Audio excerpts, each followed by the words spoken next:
one of my teammates, one of the senior leaders in my team, got shot in the head, and it was a very difficult time as a leader also, in order to gauge whether to evacuate now, take a step back, gain whatever what we have gained, and or to continue the operation. Basically, a bullet has grazed him, and his skull was little bit visible, and he was under a lot of shock. He was continuously vomiting.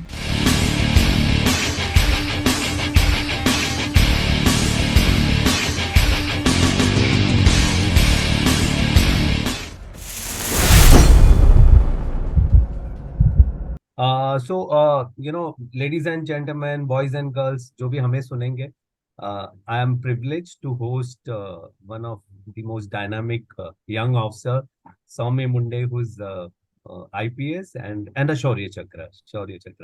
So, welcome to the Fauji Talks, Somya sir, and it's a privilege. It's a privilege having you. Thank you for your time. Thank you, Vijay. It's a pleasure being here. Yeah. And for at Fauji Talks, our only aim is, this will motivate so many youngsters who want to join the armed forces or police forces or paramilitary forces. That is the only aim, because people generally वो लोग ये believe करते हैं कि ना हमसे नहीं होगा करके. So you need to have a very strong background, या आप फौजी family से होना चाहिए, because that is how they come to conclusion. So my only aim through this talk is सबको बताने कि हमारे जैसे कॉमन लोग भी सेलेक्ट हो जाते हैं करके, मेहनत करते हैं, हार्ड वर्क करेंगे तो सेलेक्ट हो जाएंगे करके. So again, warm welcome, and before we start the question round, so the first thing, Soumya, first thing is, like I was going through your story. What motivated you to join the Sanik school and the military school, going as a youngster? Okay, so joining Sanik school Satara, I studied in Sensu Satara, spent 2.5 years there. So joining Sanik school was more of a contingency issue. I mean, the place where I belong to, a small town called Deglur in Nanded district, didn't have much educational facilities.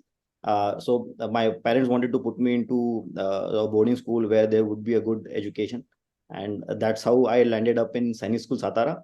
I don't have any armed forces background or Fauji background or anyone from uniform services. My parents are doctors, so just they wanted to put me into a safe, government boarding school, and that's how I landed up in Sanik school Satara, and that's where the whole journey has begun. So how was your time there in the Sanik school, as with all your youngsters? Because compared to normal schools, वहाँ थोड़ा अलग होता है माहौल.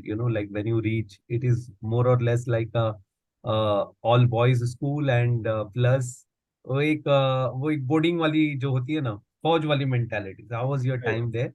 Right. So I won't say that in the initial period it was very easy. It's a very difficult time in Saini schools and military schools, and they're supposed to be like that. They're designed in such a way in order to shape the character of the individual student in the sharpest way possible. And that is why in the initial period is obviously tough, but over the period of time you go on to make very long-term friendships, and that is what pulls you through all the hardships.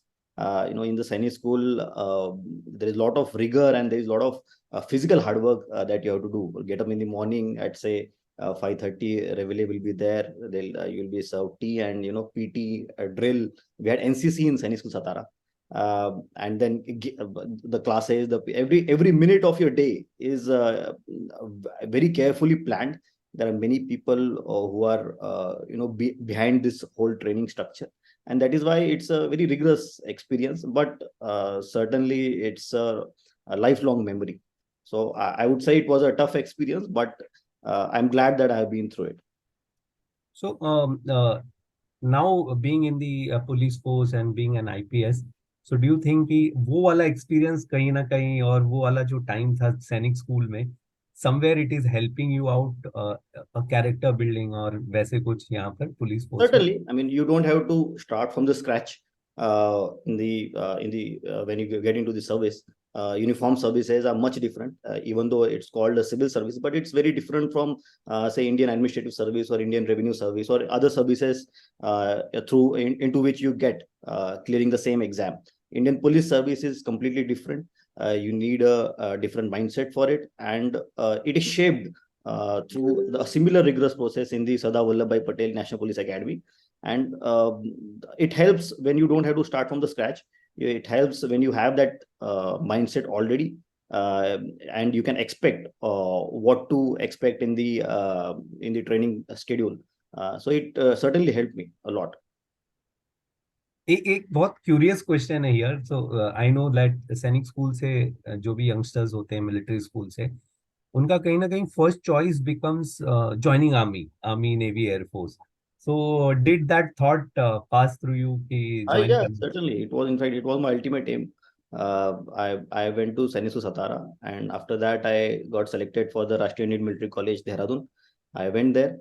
It's also one of you can say the premier school for NDA entrance examinations. And so what happens in RIMC Dehradun is that in 10th class they make you go through the say a medical exam to test you whether which forces you are fit for. So I was unfit for Air Force and Navy because of the astigmatism, specs that I discovered at that time. And somehow I had set my aim for Air Force, and in that whole rejection, I got so dejected that I eventually left the school and started figuring out what to do next. So after 10th, I left RIMC, and I got back into the civilian life. Okay. So जो भी हमें सुन रहे हैं, so all of you should know that getting into RIMC is one of the toughest thing, because बहुत कम बच्चे होते हैं select, and here is a person who was a Rimkolian बोलते हैं because that way. Yes. So that journey is amazing. Like other thing was कि after that you discovered joining IIT and all. So I'll come there.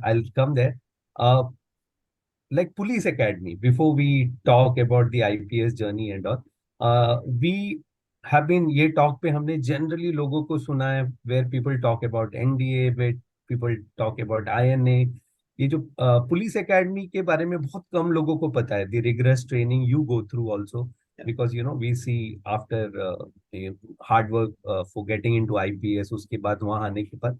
So how's the journey in police academy? So I'm very curious to know that.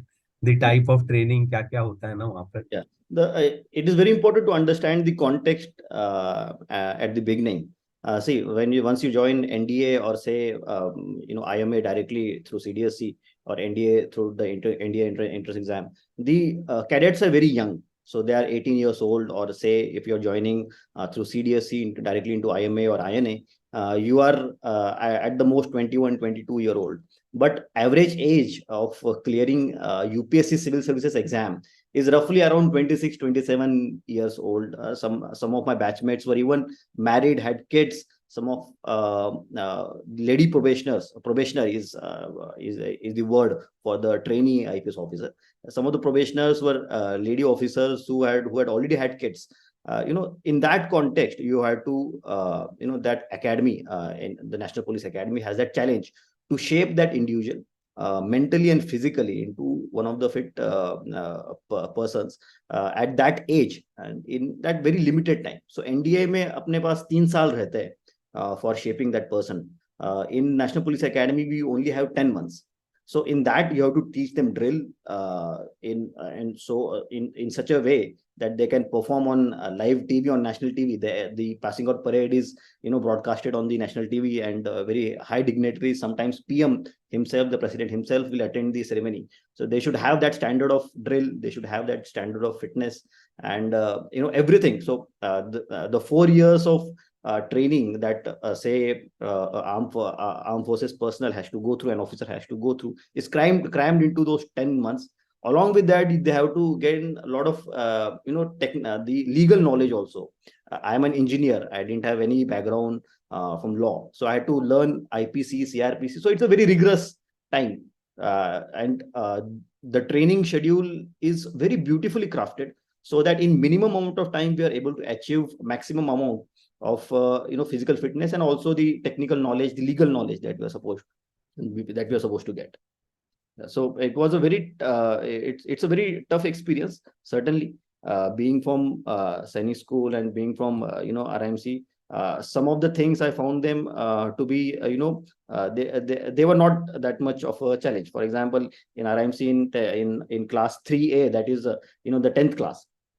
In the 10th class, we had the eight chin-ups for something PT clearance criteria. So you had to do 8 chin-ups in order to qualify for the next classroom, next class. So in NPA, we had the similar standard. So what I did in my 10th class, I was doing it again when I'm after my graduation and after clearing the exam. So I had gone through that same process. So it was a bit easy for me. वहां पर sir रगड़ा होता है, like what used to happen? Yeah. So the difference between one major difference between NDA, IMA, and NPA is that NPA doesn't have seniors, so that's a huge factor in NDA and IMA. सबसे बड़ा रगड़ा तो उधर से ही लगता है. Drill instructors का तो ठीक है, अलग से है, लेकिन seniors are the ones, your squadron commander, or say your ACC, or ACA, are the people who are the cadets are afraid of them, not to get in any of their peripheral vision also, doing any infraction. So that is missing in NPA. There is only single batch doing a single year. Sometimes a senior batch does overlap, but there is no ragada per se, or the seniors won't come and just make you do push-ups n number of times. That doesn't happen in NPA. So that is that was a saving grace for us, certainly. So academy mein, sir, what was your most memorable incident? Generally we ask this question, so all of us have some or the other memorable. Ekad kuch something which you remember now, looking back towards academy day. The most memorable experience, I would say, was the Greyhound training. There's something called Andhra Greyhounds. Andhra Greyhounds is an elite anti-Naxal force in the country. So IPS probationers are trained along with them for an attachment of 15 days. And out of those 15 days, 8 days we are in the jungle, and they actually take you through the 8 days of various actual terrain where Naxalism was fought, but it has been cleared over the period of time. So in that terrain only they take you, and they make you go through all the various exercises, various operations that are there. So it was a very tough period, and you have limited ration, everything you have to carry on your back. So you have to live off the land. And in that experience, I remember one of my squad mates, one of my lady squad mates, was very good in cooking, and she made this kheer out of rice and a little bit of milk powder that was remaining on the last day of our Greyhound training after grueling 8 days. And it was one of the best things that I have ever had in I can say. I mean, it was very simple.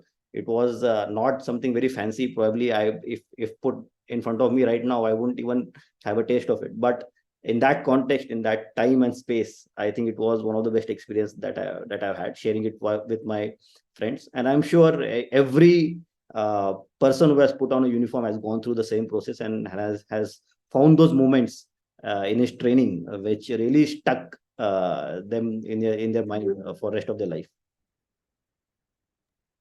Yeah, that's amazing, sir. Chote memories jo hote hain, that carries you long in that way. And sir, how the passing out parade happens in IPS? It's the same thing as जैसे NDA में IMA में होता है. I have attended the NDA and IMA both passing out parades. It's almost the same thing. You are divided into squads, and there are squad commanders, and there's a parade commander, and same thing as that happens. March past hota hai, slow march, fast march, and prize distribution and everything. Yes, so it's the same thing. Okay, sir. Great, sir. So what made you join IIT, sir? So coming back to that after Rimkolian phase, Yeah, so after Rimkulian phase, I was kind of lost, completely lost, I would say. Having spent majority of my, a lot of my formative years in Sanik school and RIMC, I was set on a path, and somehow getting off that path was very traumatic. I didn't know what to do. I got out of RIMC, but आगे का कुछ plan नहीं था. So someone told me that you can become commercial pilot even if you have specs. So I even went and met a captain. We went and saw various commercial flying schools. So there is one flying school in Raebareli, Indira Gandhi, I think National Flying School, something like that. So we went there. We saw that also in Hyderabad. Also we went and we saw that commercial flying schools. But we realized that there is not much educational background required for becoming a pilot. So you only require 11th and 12th. So at that time, my parents basically told me that तुम्हें अगर 11th 12th वैसे भी करना है तो थोड़ा सा पढ़ाई कर लो, देख लो कुछ हो पाता है तो. And at that time, one of my very close friends, he is also an IS officer right now. His brother was an IITian. So he told me that there is something called IIT and we can prepare for it. Let's prepare together. हो गया तो हो गया, नहीं तो फिर इधर commercial pilot बन जाएंगे, कहीं तो कुछ तो कर लेंगे. So at that way, I started preparing, and somehow I got very much interested in it. I completely focused on it. I got lost into the world of, H.C. Verma and all those books, physics, chemistry, and maths. I absolutely loved it, and I eventually went on to crack IIT, or फिर IIT चला गया फिर मैं. Somehow that become the plan to become pilot somehow got overwhelmed by all the other things that came into life. But sir, like IIT में होने से, like all of us who know, being an engineer myself, and everyone who knows IIT and the way IITians are, and you are a different lot totally. So being there for 4 years, so how did this shape up कि मुझे IPS या IAS या ये administrative इसमें जाना है? Yeah. Generally blankly speaking, IIT बोला तो it's a very fixed career path लोगों का. I mean, absolutely clear type. Yeah. Very few आपके जैसे, like very few are there who come out, maybe numbers में. So what triggered you that? What triggered for you? So I was set on the path of a normal IITian. I was going through all the motions. I used to play hockey, so for the inter IIT and in the local tournaments, in the inter IIT sports, I used to play hockey. I used to study. I did my internships. I went through the regular motions that a normal IITian goes through. In the last year of my IIT, so I was set on a 5-year course. So 4 years of BTech and 1 year of MTech. That is, it is combined. So a few of my batchmates were BTech course, so 4-year course. So in my last year, they had already graduated and they had already gone into the corporate world. I was seeing their life. Some of them were settled in Mumbai only. So they were working in Mumbai, and we used to meet on weekends. So we used to talk. So I realized कि ये जो life है, ये जो corporate world की life है, 9 to whatever amount of time you work. And I saw that their life was weekend to weekend. So basically 5 days of work they used to do, and they used to live for the weekend. That's it. So basically they're living their life not in the normal 5 days that are there in the week. They're only waiting for that weekend कि भाई किसी तरह weekend आ जाए और फिर थोड़ा सा मौज मस्ती करेंगे और फिर मंडे से तो अपना रगड़ा चालू ही है. And most importantly, there was no meaning to whatever they were doing. If you are, a few of my friends were in startup, obviously they had very meaningful things that some of them were doing, but some of them were doing normal jobs, and there is no output that you see to your input. And I thought that this can be very frustrating, and I saw many of them getting frustrated. At that time, a few of my friends and myself went on the trip to Ladakh, and that Ladakh experience was somehow convinced two of my friends. I along with one more friend who is an IS officer now. We both got convinced that अपने को थोड़ा सा break लेके कुछ अलग करना चाहिए और अपने को ये थोड़ा सिविल सर्विसेज में जाना चाहिए. He is also a Rimkulian. He is also an IITian. So हम दोनों को लगा कि भाई अपने को थोड़ा सा कुछ तो करना है, अलग से ही करना है. ये जॉब तो अपने को बाद में भी कर सकते हैं. थोड़ा सा अगर नहीं हो पाया एडमिनिस्ट्रेटिव सर्विस वाला तो बाद में फिर से कर लेंगे, कोई प्रॉब्लम नहीं है. तो ऐसा हमने फिर सोचा. and he quit the job. I didn't go for the job. I directly went for the preparation. We started preparing, and I basically got into this civil services preparation. I got cleared into the second attempt. So basically, how I got into civil services was I realized the frustrations that a normal corporate person faces on everyday life. Sometimes the meaninglessness of the job. So basically, you don't see the output directly, and you are living only for the increase in the pay, increase in the sometimes the promotion. So that is not the life that I wanted to live. I wanted to do something where if I put in my work, I see some output directly into the society or some people around me. So that was the whole motivation towards going into administrative services, and I realized it pretty late. People who want to do IAS or IPS, they have it figured it out right from the childhood. मतलब उस तरह से ही वो पढ़ाई करते हैं. मेरा वैसा नहीं था, काफी लेट मैंने डिसाइड किया, and that's how I got into civil services. मैंने कहा आपके इंटरव्यू में देखा था सर कि like where in you had said when that Mumbai attack happened and then IT के अंदर एक अलग ही दुनिया था. That was a very significant incident in my life. Actually, that was the time when our term ends and we are supposed to go on vacations, and that was the period when we had gotten vacations, and I could very well have been on that CST train station when that attack happened, because actually my train to the nearest railway station to my place, that is Deglur के बाजू में जो railway station है, वहां की जो train है मुंबई से 9:30 बजे निकलती है, और उसी टाइम पे वो अटैक चल रहा था. तो I could very well have been on the train on that CST station जब ये अटैक चला, and it happened, it went on, and I distinctly remember it, it was a very traumatic experience, because terrorist attacks normally get over in fraction of seconds. मतलब बम फुटता है या फिर कुछ ऐसा terrorist अगर कोई मतलब जिस लोन वुल्फ अटैक वाला जो कंसेप्ट है, आई थिंक वही से वो स्टार्ट हुआ था. उसके पहले तो टेररिस्ट जो आते थे वो बम लगा देते, उसको फोड़ते थे, फ्रैक्शन ऑफ सेकंड में सब कुछ खत्म हो जाता था. But this went on for a long time, and it was one of the first televised terrorist attacks in the world, and that really hurt. Somehow it really got imprinted into my mind, and it was really traumatic experience, because I can imagine people, even the rescue forces, the Marcos were the people who went inside first, and then उसके बाद फिर NSG I, few of the very some of the very brave police officers had held the fort till then, and it was a very traumatic experience for me personally, and I realized कि मेरे आजू बाजू में बहुत लोगों को फर्क नहीं पड़ा है उससे. I mean, everyone was in that end of the term mood. That mood had not broken up because of this terrorist attack, and that somehow hurt me. थोड़ा सा वो back of the mind था मेरे.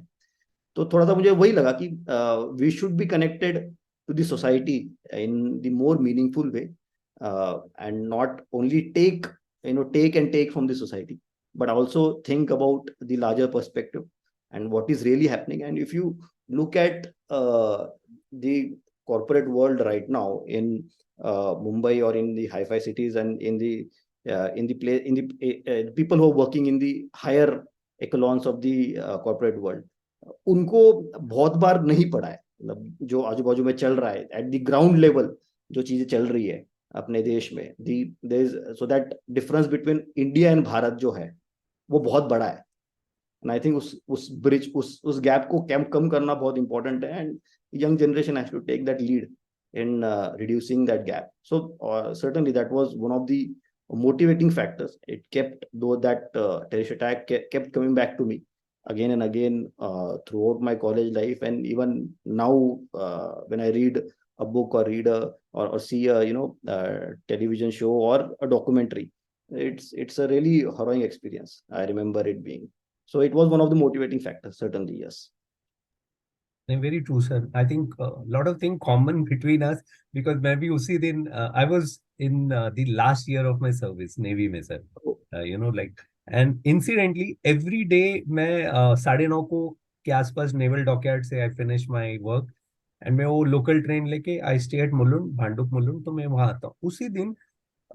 Actually dockyard left early, worker supervisor जल्दी चले गए, तो uniform personal थे, हमें बोला कि you can leave at 4:30 5:30, one off day for you guys.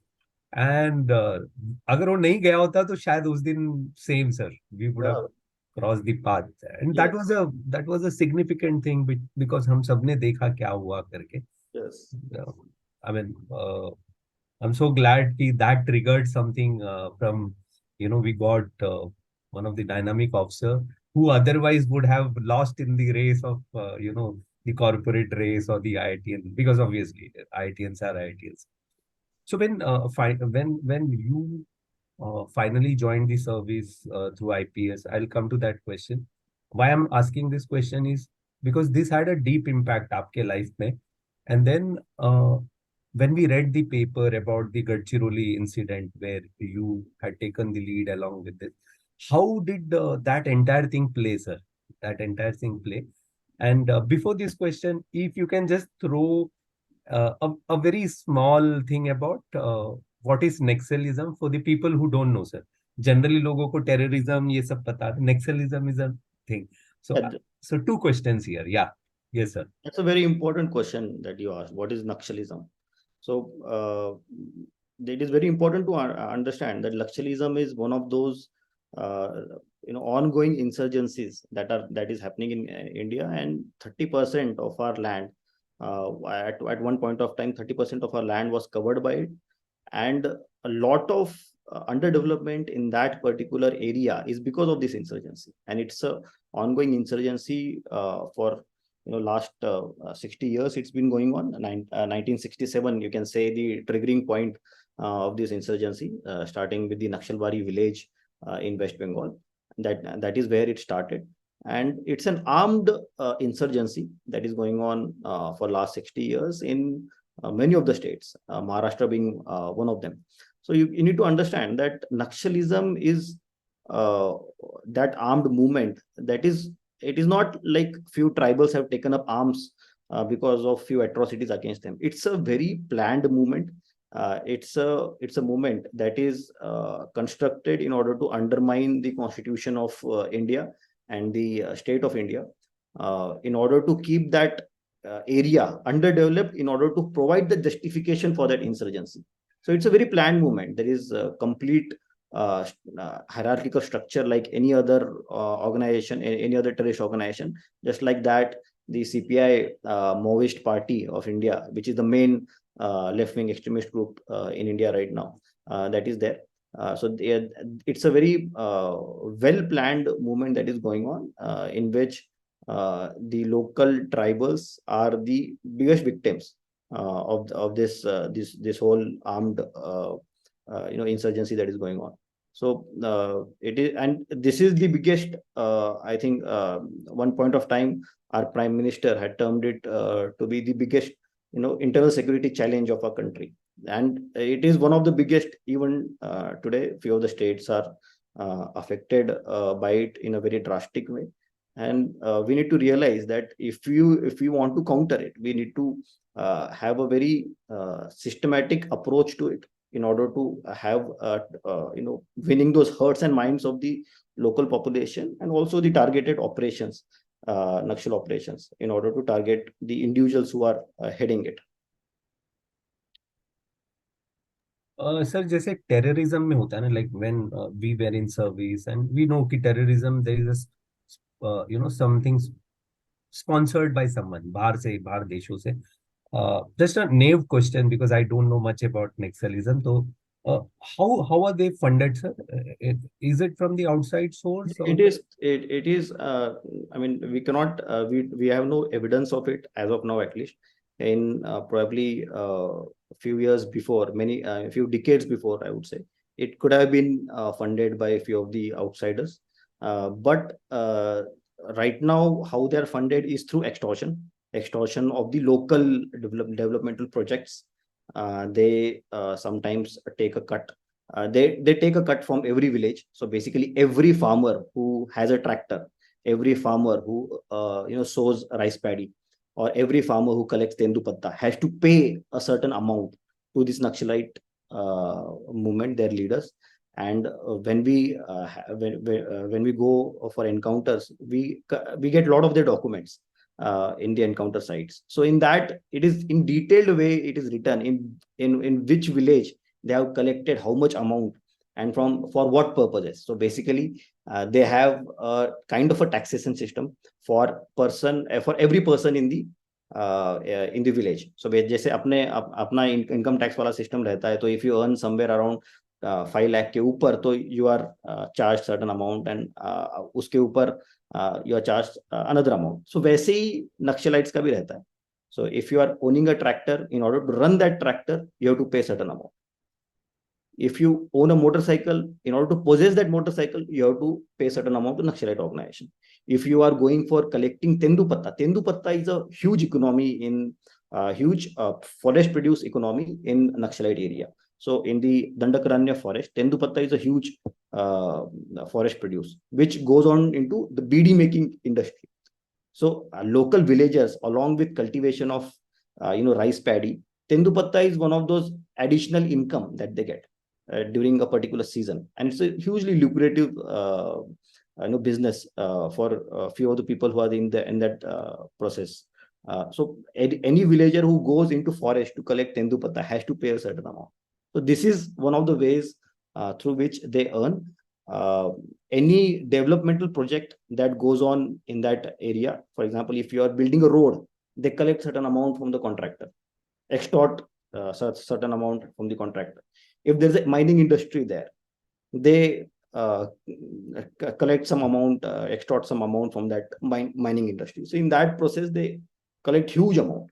So in fact, for Gadchiroli district, we know for a fact that they had collected many hundreds of crores from the local population and local contractor industry nexus.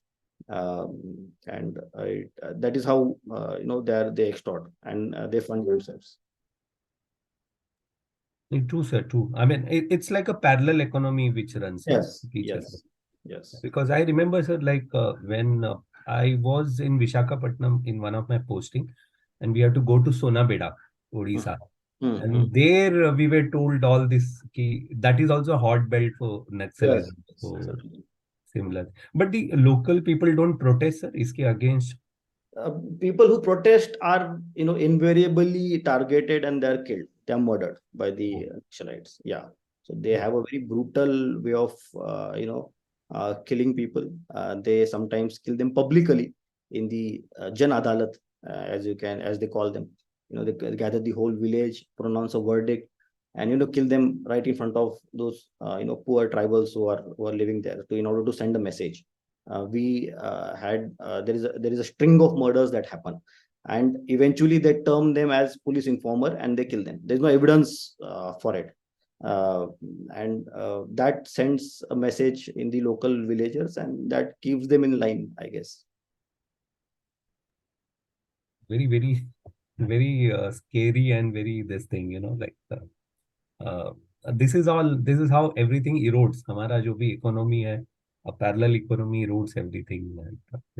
So just when you were training, sir, academy में जब वो Andhra's Naxal उसके साथ आप train कर रहे थे as a training, and then when you actually went into that event, which was all of us read about that 26 kills which we had.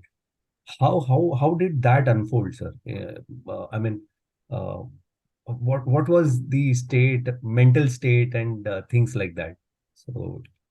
So this actually incidents happened in the at the very end end of my tenure as additional SP operation. So basically in Gadchiroli, you have SP and then you have additional SPs. So I was additional SP operations. So I had the anti-Naxal force there, along with I have the operational command of CRPF, which is posted in the district. So in Gadchiroli, we had district police, we had CRPF ke 5 battalion the, we SRPF ke 18 companies the, and we had something called C60, Commando 60.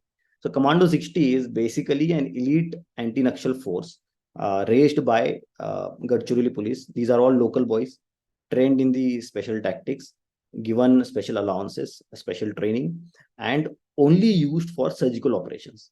And the command, overall operational command of that particular force rests with the additional SSB operations. I was the additional SSB operations at that time. And throughout that 2-year tenure in Gadchiroli, we had been in number of firefights. I had been in many of the operations. In few occasions, I had the I was in the team in which the exchange of fire happened. So mentally and physically, I was completely prepared for the operation of this scale that it eventually turned out to be. That happened in Gadchiroli. So it was at the very end of my tenure. So I was mentally and physically prepared for it. We knew the challenges of operating in that area. We had the proper assessment of the threat that is present, and we planned accordingly and executed it very beautifully. All the boys who worked under me, they played a great role in executing that operation.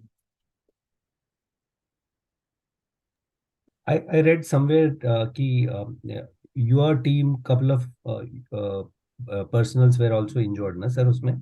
Yeah, so what happened was that in very start of the operation, one of my teammates, one of the senior leaders in my team, got shot in the head, and it was a very difficult time as a leader also, in order to gauge whether to evacuate now, take a step back, gain what we have gained, and or to continue the operation. It was this was when the operation was in the initial phases that he was shot. Basically, a bullet has grazed him, and his skull was little bit visible, and he was under a lot of shock. He was continuously vomiting, but I realized that there is no bleeding per se. The bullet has not entered the skull, and I believe that we can continue with this operation. So we evacuated him, but continued on with the operation. And he was also he was shot, and another member of my team. He was one of the team leaders. He's called party commander in C60. So any team leader is called party commander. These people are basically have had years of experience fighting, fighting in taking part in various operations. In fact, he was awarded gallantry medal twice already before this operation. By the police medal for gallantry, he had been awarded. He was shot twice, so once in the forehand and another one in the chest. So he was also shot, and a few of my other teammates had legs were broken, hands were broken, and few other things. But bullet injuries, two of my teammates had. Many of them had splinter injuries because area weapons were heavily used by the Naxals. They had used something called barrel grenade launcher. So it is a weapon that they have themselves created, and they launch it, and when once it impacts the ground, it splinters into small splinters, and those were the major injuries that many people had. In fact, one of the Naxal leader who was killed, sir, I think Milind Telugu, he was one of the very notorious guy. That is what I read. And yeah, he was one of the brains behind, we can say, the whole Naxalism. You can also say that he was the next leadership of this whole Naxal movement. He was given the charge of Madhya Pradesh, Chhattisgarh, and Maharashtra. So he was leader of Naxal forces in whole of these three states, and he was also the head of something called M. So these Naxals love operating in the border areas. So this particular operation also happened in the border area of Chhattisgarh and Maharashtra. So there is a border area called Maharashtra MMC zone. You can say Maharashtra, Madhya Pradesh, and Chhattisgarh, a tri-junction where all these three states meet, and that is one strategic area for Naxals. Probably they are aiming and they are going to keep it as the next place for raising that Naxalism again in that area. So that area का जो head था वो मिलिल तेलतुंबडे था, and that is why he was the next future of, you can say, the Naxalism. उसमें जो ladies होती है sir, जो ladies Naxalite, they are also very strong, वो भी इक्वली फियरफुल हाँ होती है? बिल्कुल, I mean in fact some of so Naxals have a very well documented hierarchical structure, you know. उनका जो टॉप लीडरशिप, तो Milind Teltumbde was central committee members, you can say a cabinet minister of the national level cabinet minister rank person, and उसके नीचे फिर state level का रहता है, district level का रहता है. So many of the district level and state level and even the national level leaders were Naxal leaders, and they carried weapons. Yeah, they sometimes can be very brutal because in order to gain the confidence of ladies in the population, these sometimes even the atrocities were committed in the hands of lady Naxals. They, sometimes you should take lead in murdering someone or shooting someone in front of the villagers in order to create that terror. So that in order to give that facade that it's not a only male dominated movement, and even the ladies can join. So few of the Naxal leaders were notoriously few female Naxal leaders were notoriously brutal, and they carried weapons, they fired. And in fact, Gadchiroli has had that history where when Naxal leaders, female Naxals were very resilient. So there are folklores about very resilient female Naxal leaders who never laid down arms, and they kept on fighting till the very end. So certainly they are trained in that way by the Naxals, and they participate equally in the any operation. But how are they trained, sir? Like अगर हम लोग है, फौज है, police है, we have a structure, we have a very how are their machineries work है, to? उनका काफी अच्छा स्ट्रक्चर रहता है. सो I had been in one of the operations जहाँ पे we had raided one Naxal camp. तो जब हम वहां पे गए थे तो वहां पे उन्होंने पूरा एक 400 मीटर का ट्रैक बना के रखा था. वहां पे एक जनरेटर था, वहां पे अलग अलग टेंट थे जहाँ पे उन्होंने classrooms, you can say small. So those that basically camp was refresher course वाला एक कैंप टाइप था वो, जहाँ पे वो थोड़ा सा उन्होंने एक रिपेयर शॉप भी एक बना रखा था, छोटा सा लेथ मशीन था, एक भट्टी था जहाँ पे वो वेपन्स रिपेयर कर रहे थे. अलग अलग टेंट्स में अलग अलग क्लासरूम्स के उनका वो चल रहा था. We found generators there, we found lighting system, track, obstacle course, छोटा मोटा टारगेट प्रैक्टिस के लिए, मतलब ड्राई टारगेट प्रैक्टिस के लिए उन्होंने वैसे टारगेट्स बना रखे थे. So because Dandakaranya area is deeply forested, and still a lot of that area is unmanned. It is not covered, it's not very well surveyed by anyone till now, in fact. And taking advantage of that, they have good infrastructure in the deeper areas. That's a very amazing fact, sir. ये तो मतलब nobody knows all this, नहीं तो जैसे जैसे जब हम गए थे उनके वो उस कैंप में, तो we got even the material, जो उनका ट्रेनिंग अपना जैसे ट्रेनिंग मटेरियल रहता है ना, मैनुअल रहता है. We have the books of drill का बुक रहता है, या फिर वेपन ट्रेनिंग का बुक रहता है, नोट्स रहते हैं, वैसे उनका भी था. तो देखिए, keep calling it BCTS. BCTS is basically बुनियादी communist training school. So they have that whole infrastructure in place. They have a separate command for it. जैसे आर्मी में आर्म फोर्सेस ट्रेनिंग कमांड है, वैसे उनका अलग से ट्रेनिंग वाला command है, पूरा इंफ्रास्ट्रक्चर है उनके पास. बट ये हर स्टेट के जो नक्सल्स है सर, जो नक्सल मूवमेंट है, do they have a central this thing कि Yeah, एक? it's a centrally planned, it's a national level planned movement. So there's something called the top level leadership of this left wing extremist is a politburo. जैसे China वाला they imitate the same structure that China has basically. So politburo is the top political body that the Naxals have, very senior leaders who have been in the Naxal movement right from the start. Then there is something called central committee, which is the executive committee beneath the political committee. उसके बाद फिर they have divided the whole of India into different zones, special zones, like our states. तो उनका अलग से special zone है. जैसे गढ़चिरौली अपना in the our political boundaries, Gadchiroli district comes under their special Dandakaranya zonal committee. So जैसे Gadchiroli in it comes under Maharashtra, under our political system.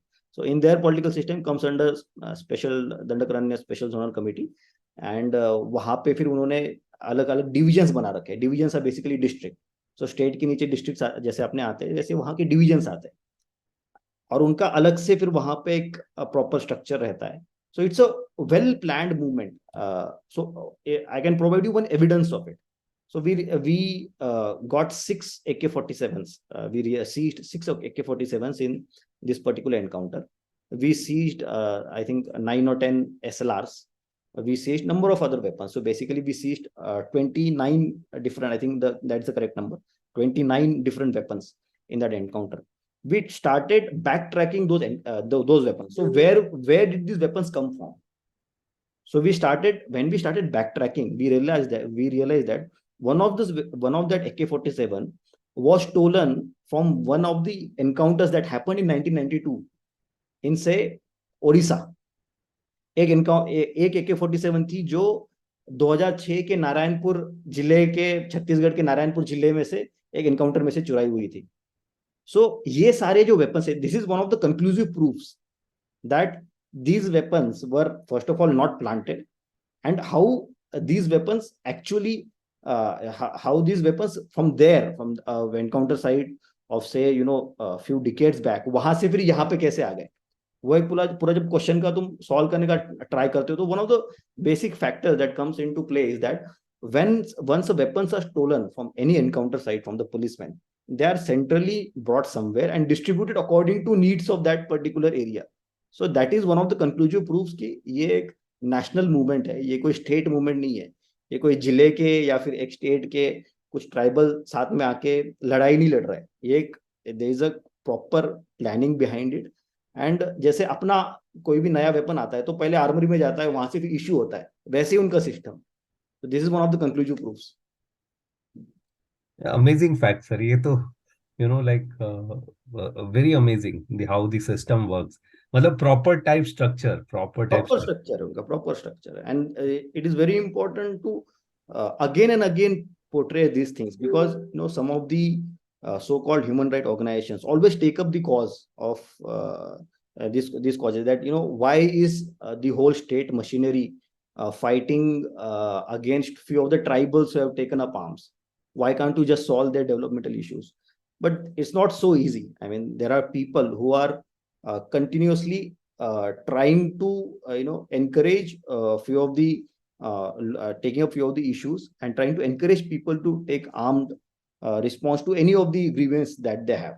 So if someone has a grievance, there is a proper process under our constitution in registering that grievance. But there are people who are aggravating that particular grievance to certain level that people are compelled to compelling few of the people to take up arms. So it is also important to understand कि ये Naxals recruit कैसे होता है. मतलब ये भी काफी जब हम पढ़ते हैं इसके बारे में, so there are many Naxals who surrender also. In fact, the policy of the state is right now more focused on surrendering, not on say killing or arresting. So basically तीन ही फैक्टर्स रहते हैं, arrest, किल और surrender. तो इसमें से surrender जो है, we realise that it's one of the very important things that is very beneficial to us. क्योंकि सरेंडर होने की वजह से क्या होता है कि इतना इन डेप्थ एनालिसिस हमें उस पर्टिकुलर ऑर्गेनाइजेशन का मिलता है, द करंट जो उसका what is going on in the organisation at the current level. कोई अगर सरेंडर आता है तो हमें वो बताएगा कि भाई ऐसे चल रहा है, वैसे चल रहा है, this is the strength, this is the weakness, this is what you should be doing, or this is where the Naxals are lagging, this is where they are thinking of going. So this is the first knowledge that you gain. And also once you surrender that particular Naxal, वो जिस भी village से आता है, उस village का जो एक कंपैशन जो है वो पुलिस की तरफ थोड़ा सा आता है. अगर तुम उसी गांव के किसी नक्सल को अगर एनकाउंटर में वो मारा जाता है, तो फिर थोड़ा सा एक प्रॉब्लम रहता है उस गांव में. लेकिन जब वो सरेंडर करता है आके, फिर उसको आप बचाते हो, उसको आप प्रॉपर रिहेबिलिटेट करते हो, तो फिर उससे बहुत फायदा होता है to the police organisation. And and that village completely gets, into completely comes to our side. So that is how we are eventually going to win win against Naxalism, taking back village by village, and that is the policy, that we all should be following. तो but then जब ये surrender करते हैं sir, तो you will also be fact checking ना कि ये बंदा सही बोल रहा है नहीं बोल रहा बराबर है. नहीं. So Naxal, we don't just take any surrender. हमारे पास मतलब प्रॉपर स्ट्रक्चर अपने को पता है कि कौन बंदा नक्सल है, किस रैंक पे है, वो कब ज्वाइन किया था, उसके माँ बाप कौन है, उसके मतलब वो कौन से विलेज का रहने वाला है, अभी कहाँ पे ऑपरेट कर रहा है, कौन सा वेपन कैरी करता है, वो कौन से एनकाउंटर्स में अब तक रहा है. ये सब कुछ डेटा मतलब रहता है अपने पास.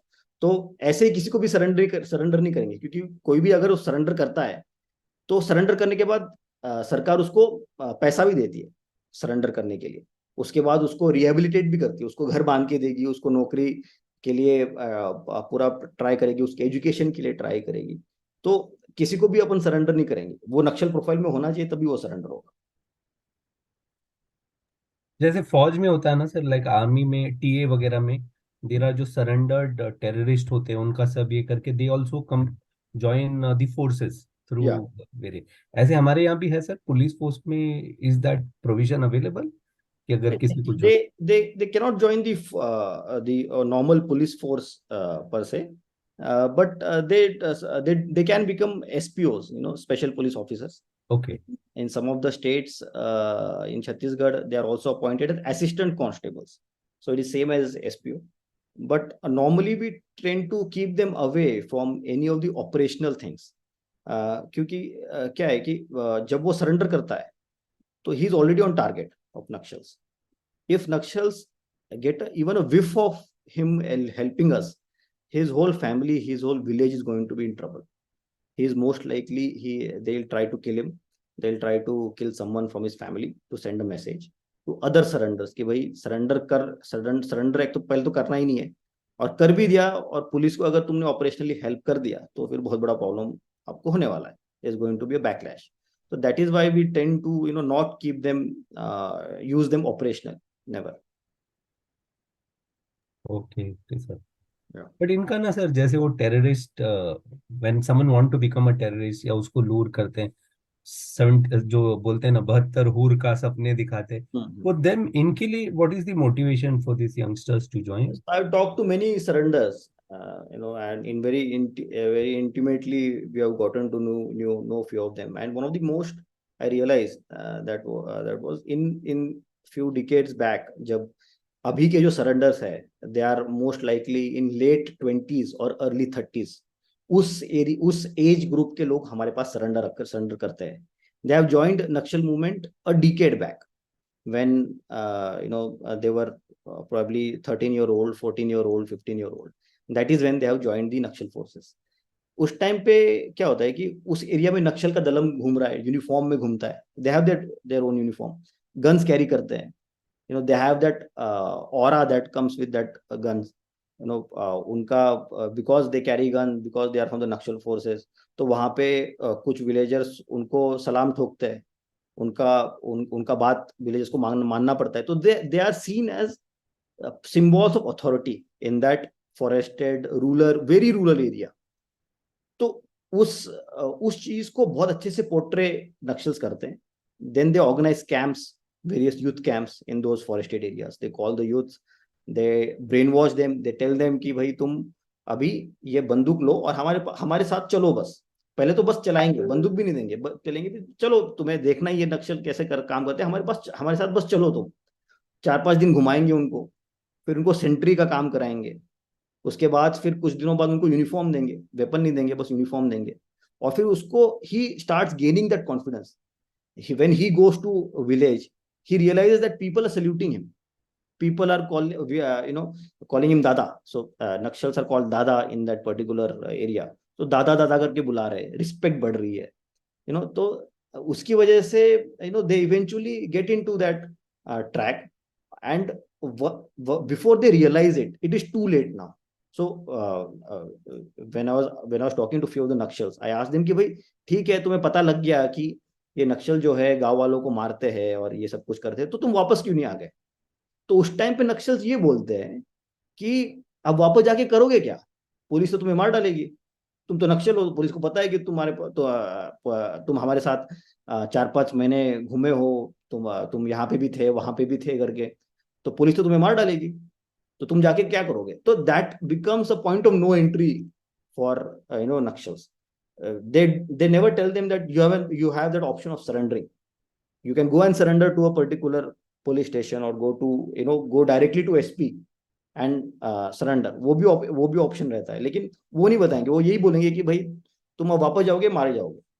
अगर वो फिर भी नहीं सुनता है तो फिर उसको थ्रेटन किया जाता है अच्छे से, मतलब ही is given a threat of his life कि भाई you are a police informer, you joined Naxalism because you wanted to gain information about us and go back and tell police. So now you have to stay with us only.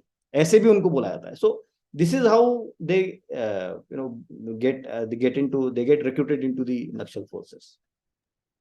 एकदम पूरा well oiled है ना sir, पूरा system हाँ बिल्कुल बिल्कुल. Well oiled And system. because there are men and women into the dalams, so basically any Naxal group is called dalam in that area.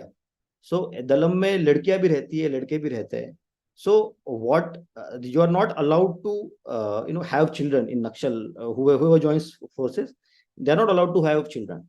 So what happens is that they make them go forced vasectomies. So men are told to undergo vasectomy if you want to, if they realize that this boy and this girl are falling into love and they might have a child, they actually force that guy to undergo a forced vasectomy. And that is one of the motivations for some of the Nakshals to run away. So we have a special scheme for Nakshals jo as a couple they run away. अगर वो couple की तरह भाग के आते हैं ना, तो अपने पास अलग से उनके लिए ज्यादा मतलब अच्छी स्कीम है. So many of them they run away, they come back. We as a civic action measure, as a way to rehabilitate them, we even make that reverse vasectomy वाला प्रोसीजर करते हैं, उनका शादी वादी कराते हैं, और फिर many of them have had successfully had children and they are well settled into families now. Amazing amazing fact है सर ये सब. आई मीन यू नो यहाँ पे सर वो when you went into that encounter, वो mindset की जो बात होती है ना sir, how was that mindset आपका जब when you went? So lot of people ask us this question, when you were in war क्या मेंट ये था. सो व्हाट वुड बी आपका क्या, what would be your take on this? See, I mean, the mindset is very different before the bullets start flying and after the bullets start flying. दोनों मतलब बोला जाता है ना कि no plan survives after the first Exactly. encounter with the enemy. So in some ways वैसे ही रहता है. एक बार वो स्टार्ट हो गया, एक बार bullets have started flying, at that time the whole thought into the mind is to minimize our casualty. We are continuously on wireless and we are getting news कि यहाँ पे बहुत ज़्यादा फायरिंग हो रहा है, यहाँ पे हमें मदद की जरूरत है. We are rushing to that particular place. तो उस टाइम पे वही रहता है कि गॉड फॉरबिड कहीं से वो बुलेट आके मेरे किसी आदमी को इस तरह से ना लग जाए कि वो परमानेंट डिसेबिलिटी हो जाए या फिर वो कैजुअलिटी हो जाए. That is the biggest factor, because that is the biggest setback that any force will have, any casualty in any war like situation. तो वो एक बहुत बड़ा फैक्टर रहता है बैक ऑफ द माइंड में. getting your men, you have taken them in obviously, but getting them out safely is the first priority, and also the accomplishing the mission that you have gone for. That is the whole mindset that we go with. It's a scary experience, but the training and everything, I mean, the trust that the force has in you somehow makes you trust yourself also. कि भाई मतलब बहुत बार इतने सारे जवान तुम्हारे plan के ऊपर ट्रस्ट करके इतना बड़ा ऑपरेशन करने के लिए निकले हैं, तो कभी कभी लगता है कि भाई चलो कुछ तो अच्छा कर रहे होंगे, because this guys have years of experience. Many of my boys, and they have had numerous encounters. Some of them are 40 years old, 50 years old also, and they are still accompanying parties in the jungle, and they have been doing the same thing since they were 18 years old when they had just joined as jawans in police force. So mindset, the whole mindset is to accomplish the mission, and most importantly, get everyone back to their families. Last question here sir, जैसे आप लोग का like you have information about the Naxalites, या जैसे फौज में हमें terrorist के बारे में पता होता है, terrorist also knows many thing about us, तो हमारा भी कोड नेम रख देते हैं कि मेजर वाला, दाढ़ी वाला मेजर, या what ever. So how about reverse thing sir, आपके मूवमेंट्स पे भी वो नजर रखते हैं वो एरिया में नक्सल? हाँ, उस एरिया में अगर रहेंगे तो फिर वो नजर रखेंगे. So what has happened? So we have that you can say that understanding with the Naxals कि एक बार वो एरिया छोड़ दिया उसके बाद वो ज्यादा हमें ट्रैक नहीं करते. So यहाँ पे जैसे I am posted in some other area now, यहाँ पे मुझे इतना थ्रेट नहीं है, लेकिन जब मैं नक्सल एरिया में था उस टाइम पे there was lot of threat, and they were continuously tracking you. And if they get hands on you, that is the biggest achievement that they can have, and that is the biggest propaganda material that they can have. I think you must remember, last year they had got hold of a CRPF jawan from an encounter. They had kidnapped him from live encounter. They kidnapped him. They took him to the village. They set up a Janta Adalat. They called media, and they, in the Janta Adalat, he was pronounced guilty, but pardoned by the Naxalites. That was the whole propaganda material that they created in order to win that, running their own heart and minds wala program. And they called media, they broadcasted everything, and that was a huge propaganda material for them. So we are similarly the biggest boost, if they can get hands on us, biggest boost for their movement. So yeah, certainly they're always keeping watch. True, sir. Amazing conversation यहाँ पर. How was that feeling, sir, when you were decorated with Shaurya Chakra? Shaurya Chakra is something. How was that moment? Yeah, I mean, people hear about Shaurya Chakra much later when someone close to them gets it. But मुझे तो बचपन से ही पता था कि भाई शौर्य चक्र क्या रहता है, परमवीर चक्र, महावीर चक्र, वीर चक्र, देन अशोक चक्र सीरीज एंड एवरीथिंग. सो मुझे तो बचपन से ही पता था, and I was only hopping कि भाई पुलिस मेडल फॉर गैलेंट्री मिल जाएगा, फिर भी मतलब बड़ी अचीवमेंट रहेगी अपने लिए.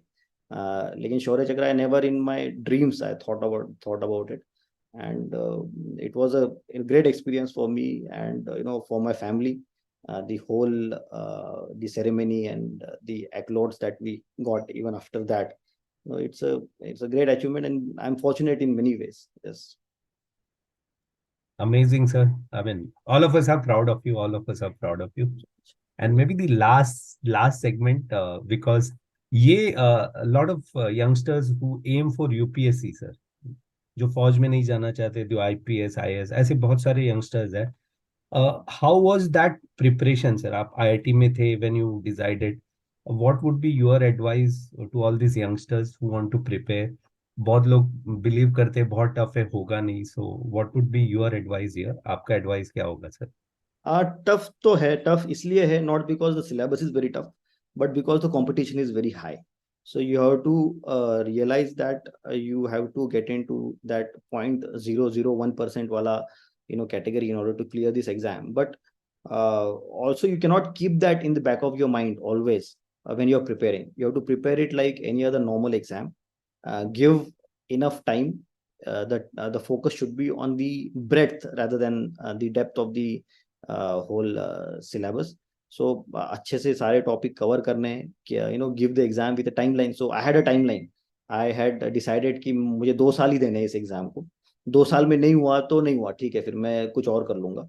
लेकिन मुझे वैसा नहीं करना है कि 4 अटेम्प्ट दे दिए, 5 अटेम्प्ट दे दिए, and I am already 29 30 years old and still giving exam. वैसे मुझे करना नहीं था, तो मुझे 2 साल का ही मैंने प्लान किया था. 2 साल मतलब 2 अटेम्प्ट, बिकॉज एक अटेम्प्ट का पूरा प्रोसेस ही 1 साल का रहता है. तो पहले अटेम्प्ट में मैं इंटरव्यू तक पहुंच गया था. तो इंटरव्यू तक पहुंच गया मतलब मुझे पता लग गया कि हो सकता है अपना. तो फिर दूसरा अटेम्प्ट मैंने फुल फ्लेज दिया and I got through. So the whole idea is to have a timeline in your mind. Prepare each day, each month in advance towards your goal, and not leave anything, any part of syllabus to chance. सब कुछ important है, and हर चीज उसमें cover करना है, यही important है इसमें. तो फर्स्ट टाइम जब इंटरव्यू में पहुंच के I saw your talk where you said कि जब मैं रिजल्ट ढूंढ रहा था, जब वो डाउनलोड करके somebody else's कोई और मुंडे Yeah, का नाम आ गया, yeah, yeah. वो जो फीलिंग होती है ना सर, उसकी बाद to come back again, redo everything, वो how is that, how, I know that you had said 2 years का टाइम, Yeah. बट फिर रो धो के फिर से वापस आना You वो। have to find that silver lining in, every dark cloud. The very fact that I had reached that stage, कि final merit list में search कर रहा हूँ अपने नाम का, that itself was, I guess, an indicator that pushing a little bit more would take me across the line. तो वही एक दिमाग में था। बहुत दुख हुआ, बहुत रोया भी मैं कि रिजल्ट नहीं आया करके, इतना दूर तक आके भी। लेकिन फिर से प्रिपरेशन में घुस गया, और एक बार तुम एक चीज में घुस जाते हो तो फिर there is no looking back. Eventually वही I clear. Amazing sir, amazing. ये parents, how is the parent support sir? क्योंकि जनरली सर आईआईटीएन हो जाते हैं, 4 साल एमटेक आईआईटी से हो गया, उसका पेरेंट्स तो बोलेंगे कि कर क्या रहा है करके, why why you want to do this. तो was there any such reaction घर पे? या सर्टेनली, आई मीन घर से तो बहुत ज्यादा। And being doctor parents, both of them. Doctor parents, and none of them are in government service, remotely in government service. None of them has had any experience in the uniform service. तो उनका वही था कि अच्छे से तुम private नौकरी करो, अच्छा पैसा कमाओ, अच्छा किसी कहीं कहीं सेटल हो जाओ अच्छे से। Even if abroad, you go abroad, settle somewhere, live that peaceful life. लेकिन दे आई हैड कन्विंस देम कि मुझे ये करना है, and they know for a fact कि इसके दिमाग में अगर एक चीज आ गई तो फिर ये उसके पीछे लग जाएगा करके। So and they supported me through and through, in even though they had the reservations, especially when I decided कि I would take IPS and not go for IS। तो उनके लिए वो बहुत बड़ा फैक्टर था। they kept insisting कि तुम IS के लिए जाओ, लेकिन because I went for IPS and they supported that decision, even in spite of uh, their reservations। काफी सपोर्ट था उनका मुझे। So now when you look back, sir, ये पूरी जर्नी, अभी तक की journey, I'm sure there is a huge further journey left from here, but till now अगर आप पीछे मुड़ के देखो तो what is your feeling, sir? कहीं ऐसे लगता है रिग्रेट कि नहीं यार आईआईटी जाना चाहिए था, या anything like that, या नहीं, बहुत आईएएस में जाना चाहिए था क्योंकि? नहीं, आईएएस का तो इतना मुझे लगता नहीं है। कभी कभी लगता है जब छुट्टी नहीं मिलती है हमें यूनिफॉर्म सर्विस, तो आपको पता ही है कि कैसे रहता है। There is no Diwali vacations और any other vacation for that matter. तो वो एक फैक्टर है, वो कभी कभी लगता है। आईआईटी प्राइवेट जॉब में रहने प्रॉब्ली कभी कभी लगता है, specially when I see my bank balance, तो लगता है कि भाई प्राइवेट नौकरी में होता तो थोड़ा अच्छा खुद के लिए कुछ कर लेता। But that thrill of being in uniform service is always there. Every day it reminds me कि जो कर रहे हो, वो जो भी डिसीजन लिया वो अच्छा डिसीजन है, वो will pull through. Amazing, sir. How's the family का reaction, wife, and how's they taking it, sir? Yeah, they are, I mean, just like any, just like armed forces में भी, if you are in uniform service, your spouse is also in that uniform service। तो वैसे ही मेरे wife का भी है। She was into a successful finance career, but because of me, she had to shift to many places। Gadchiroli में जैसे जगह में उसको रहना पड़ा, and she was with me through thick and thin। And she is currently working, अभी work from home चल रहा है उसका।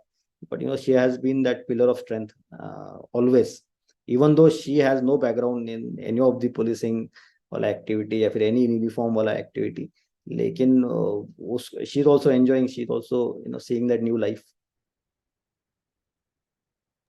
Amazing, sir. So एक very curious question, लोगों को, like all those who will be listening us, sir, how's the life of a day of in a life of a police officer, sir, IPS officer or a general police officer, so that people get a hint. See, we all know how a police officer is, how busy you are, Yeah, but coming from the horse's mouth, if you can just throw some light there, sir. So it really depends on which position you are. So I'll tell you, my day. I get up in the morning and first thing I check is my phone.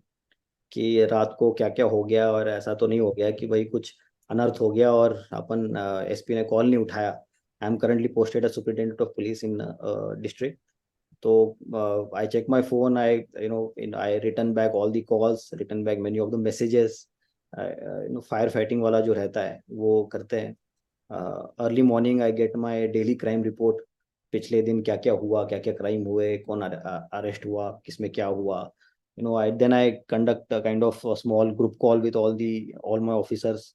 Kind of a sit rep कि कल का क्या हुआ और आज का क्या करना है. And this kind of thing. Then normal office at 10 o'clock, 10 to 2 there is office. I mostly focus in the morning hours on constructive things, long term projects, of doing something, not in the firefighting. जो मतलब morning वाला firefighting हो गया है, but if you are in the firefighting mode throughout the day, you will not be able to accomplish anything constructive. So I focus on projects that take long term, building, those kind of things. In the evening you get lots of visitors. So as senior police officers, we are expected to meet people, meet the complainants who are not satisfied with the police response in the police station or in the higher ups. So they come to me. Many of them have genuine concerns, and I try to solve their problems. So I'll at least 2 hours of my day go into visitors. Late night we go for the night round, and final sit rep at the night. So regarding what all happened in the day. So this is the whole day. There are many bandobasts that come, many events that are happening. Sometimes crimes happen, so we visit to the spot. Sometimes we interrogate. So as senior officers, we even interrogate the criminals who are arrested, and try to unravel the whole crime. So it's every day is different. Every day is a different challenge. So काफी अच्छा interesting रहता है. मतलब कुछ ना कुछ होता रहता है लाइफ में. You like it or you don't like it, but you will have memories. Seriously, sir. Amazing. So to know from you how a day is of a police officer was amazing. So जो हमें सुनेंगे, and sir is also a marathoner. He's like I've seen his post. He had run a full marathon, 4:40 timing. So we also so I Proud of it. yeah, sir. So Ravindra Singhal sir is a good friend, sir. KP sir is a good Oh, friend. yeah. Being in the They are running the section. they are the people we look up to. Yes, sir. Very fit, Yes. and Amazing, sir. So thank you so much, sir, आपके time के लिए, and it was very interesting learning for all of us, because yeah, हमें ये topic कभी पता नहीं होता, sir, because yeah. you are there. And definitely, sir, जब भी आप बॉम्बे posting होंगे तो I would definitely come and meet you. It Very would good. be pleasure to meet, and thank you for your time. Thank you for Thank you your so time. much. Thank you Jai so Hind, much. sir. Have a great time. All the best for your future, Yeah. sir.